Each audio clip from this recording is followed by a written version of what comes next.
L'éclairage automobile n'est pas qu'une question de visibilité. C'est la signature, l'identité même du véhicule. Mais derrière cette esthétique se cache une course à l'innovation. Bonjour, moi c'est Louise Guimard. J'ai effectué mon apprentissage chez Valeo, un équipementier automobile leader sur le marché de l'éclairage. De cette présentation, ce que je voudrais que vous reteniez, c'est le chiffre 3. 3 ans, c'est le temps de développement d'un projet automobile tel que la Renault R5. 3 ans, c'est aussi le temps que j'ai passé chez Valeo sur 3 de leurs sites, Bobigny, Blois et Martos. Et 3 minutes, c'est le temps qui m'a été donné pour vous raconter mon parcours qui ne marque que le commencement. 1. Au cœur de la production, réalité terrain. Pour innover, l'ingénieur doit d'abord maîtriser la réalité machine. À l'usine de Blois, dans le département amélioration continue, mon objectif était la baisse de coûts de non-qualité via 2 leviers. D'abord l'humain, en créant un kit pédagogique 3D pour standardiser les gestes. Ensuite la technologie, avec l'installation d'une station de déstatisation par air ionisé pour éradiquer les poussières avant le vernissage. Résultat, un taux record avec une diminution significative du taux de rebut. Cette immersion m'a apporté un ancrage terrain crucial, une innovation n'est viable que si elle est industrialisable. 2. Laboratoire, le choix des matériaux polymères. Direction la R&D à Bobigny pour sécuriser nos futurs approvisionnements.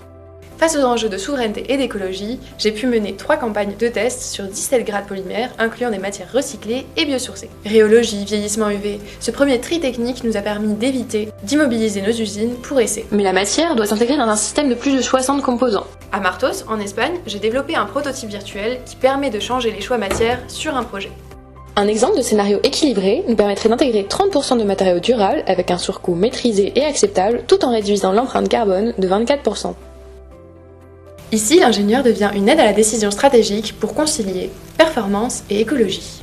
3. À la croisée des deux, la compatibilité matériaux et procédés de fabrication. Et si je vous demande ce qui change entre ça et ça?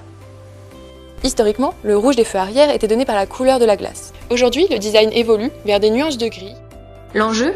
Anticiper la soudabilité laser des nouveaux designs de glace, plus sombres et plus épaisses. J'ai créé le protocole de test en 3 étapes, encore le chiffre 3. Optique, soudure et mécanique. La complexité résidait dans l'extrapolation, c'est-à-dire prédire le comportement d'une pièce jusqu'à 100 mm d'épaisseur, à partir d'un échantillon de seulement 3 mm. En maîtrisant l'incertitude de mesure et les lois d'absorption à la longueur d'onde laser, j'ai transformé une méthode empirique en un outil prédictif fiable.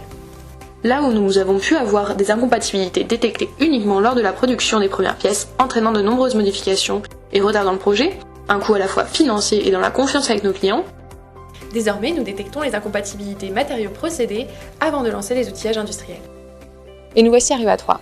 Pour conclure, cette expérience chez Valeo s'achève sur un bilan humain et technique riche. Au contact d'experts passionnés, j'ai acquis la rigueur nécessaire pour pouvoir poursuivre un doctorat. Cette fois, mon objectif sera de faire toute la lumière sur la texturation des surfaces polymères.